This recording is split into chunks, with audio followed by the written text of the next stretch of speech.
परम शांति बापूजी। बापूजी, हमारे ब्रह्मांड का त्रिमूर्ति का राज क्या है? जो कई लोगों ने अपनी अपनी पिक्चरें बनाई है, कोई ब्रह्मा विष्णु शंकर को त्रिमूर्ति मानते हैं। आप बताइए कि सच क्या है? देखो, त्रिमूर्ति का मतलब है कि ब्रह्मा, विष्णु और शंकर। जी ये बात तो सही है।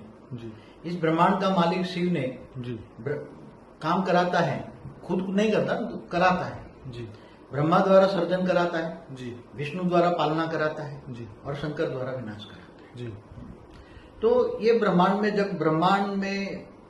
जब महाशिव ने, महाब्रह्मांड ने शिव की रचना की ना, जी शिव का बाप कौन है, रचयिता कौन है? महाशिव है, जो गैलेक्सी का मालिक है, आकाश गंगा का मालिक है। जी तो उसने ब्रह्मांड को रचवाया। महाशिव ने शिव द्वारा ब्रह्मांड को रचवाया। तो ये शिव जब निराकारी था, जब महाशिव ने एक संकल्पों द्वारा अनेकों शिव निराकारी बनाए। ओके। महाशिव ने एक संकल्प किया, वो निराकार था। उसने एक संकल्प किया तो अनेकों शिव पैदा हुए। ओके। एक संकल्प क्या किया कि मैं अनंत अनंत हो जाऊं। ठीक है। तो महाशिव का जो परम लाइट का वो निराकार में थे, जी जिनको ब्रह्म कहते हैं, ब्रह्म माना लाइट, जी संपूर्ण ब्रह्म भी कहते हैं। जी तो वो उसने संकल्पों द्वारा अनेक शिव पैदा किए, अनंत अनंत। ओके। अनंत अनंत शिव माना। जी फिर वो जो जैसे महाशिव सोचते गए ऐसे शिव करते गए। ठीक है।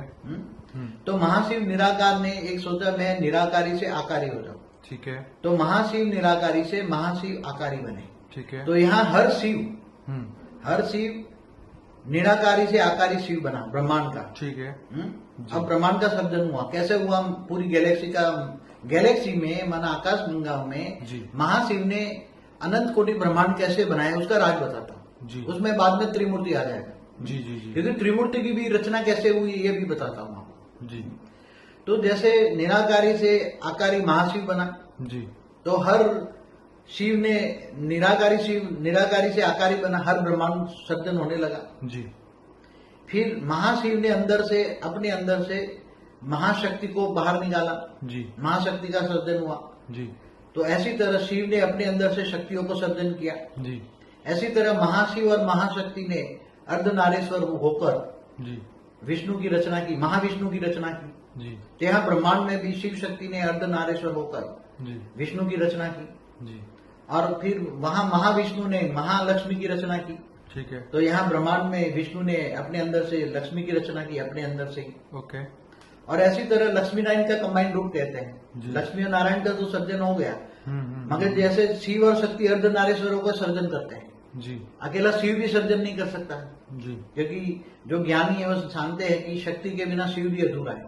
जी जैसे कोई भी पुरुष प्रकृति के बिना अधूरा है, जी ऐसी तरह लक्ष्मी नारायण का कंबाइंड रूप होकर, तो वैसे वहां महाशिव महाशक्ति ने कंबाइंड रूप होकर जी महाब्रह्मा को रचा जी महाब्रह्मांड में।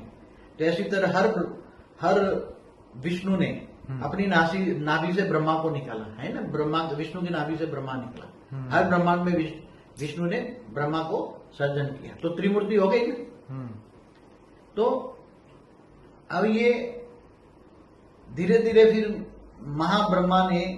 ब्रह्मा ने संकल्प किया। तो वहां महाब्रह्मा के अनेकों रूप निकल के जी महाइंद्र जैसे अनेकों रूप एक संकल्पों से पैदा किया। ओके। तो यहाँ भी अपने शास्त्रों में अनेक बात है। जब आज से हमारा ब्रह्मांड बने हुए पहले 50 साल हुआ।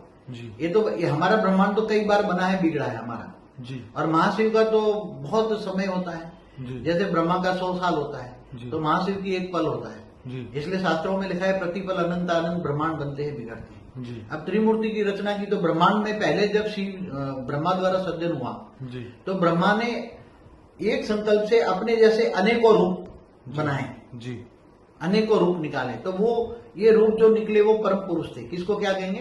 परम पुरुष। उसकी शरीर जो बना था परम तत्वों का था जी। और परम तत्वों वाले को परम पुरुष कहेंगे। कोई लोग उसको फरिश्ता भी कह सकते हैं। जी परम पुरुष थे। अब हर कोई परम पुरुष ने अपने अंदर से परम प्रकृति को निकाली, जी अपनी वन वांछित जैसी अपनी मन की जैसे प्रकृति निकाली। जी